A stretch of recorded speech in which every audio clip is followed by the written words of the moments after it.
So hi guys, today we're going to talk about hydrocarbons. So we have two types of hydrocarbons, saturated hydrocarbons and unsaturated hydrocarbons. Under saturated hydrocarbons we have alkanes, and under unsaturated hydrocarbons we have alkenes and alkynes. So today we're going to study about alkanes. Alkanes is an example, comes under unsaturated hydrocarbons, and in alkanes the carbon atoms are combined by a single bond. So the general formula of alkanes is CnH2n plus 2, where N stands for the number of carbon atoms. The number of carbon atoms.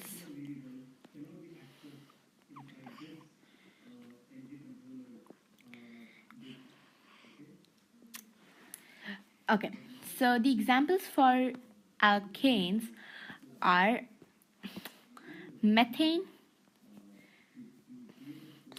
So methane is the simplest form of hydrocarbon.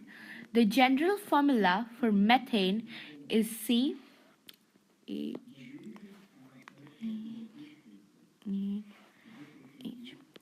So its formula is CH4. It has one carbon atom, so if you want to apply the general formula, it's going to be somewhat like that. There's one carbon atom, so CH4,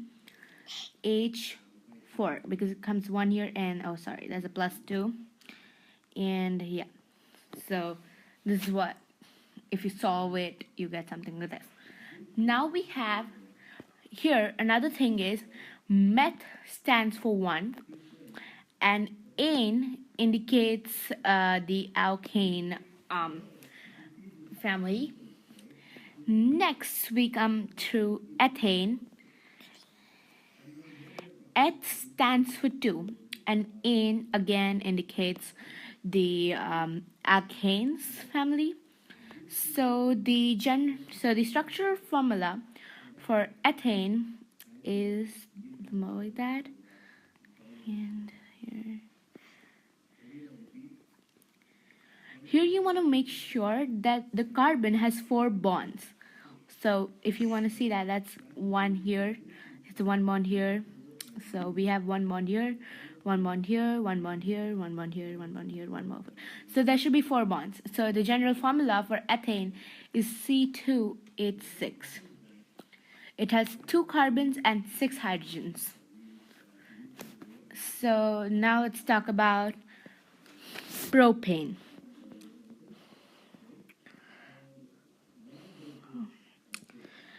Prop indicates 3, and ane, as I told you, indicates the alkane family. The structural formula for propane is somewhat like this, and so as you guys can see that I have not written the H. This is because that every person knows that this indicates that this mark here, the bond mark, indicates that there's going to be an H there. So the general formula for propane is C3H8. Then we have butane. But indicates 4. So let's write its structural formula. So 4 carbon atoms, and then we just have our hydrogen atoms, and its normal formula is C4H10. Then we have pentane, and you can just continue pentane, and you can continue further like hexane, heptane, octane, nonane, and octane. So here pentane is pent stands for 5, hex stands for 6, hep stands for 7, oct stands for 8, non stands for 9, and and doc stands for 10. So this is like something which we know. So I hope you guys like my video and do subscribe to my channel.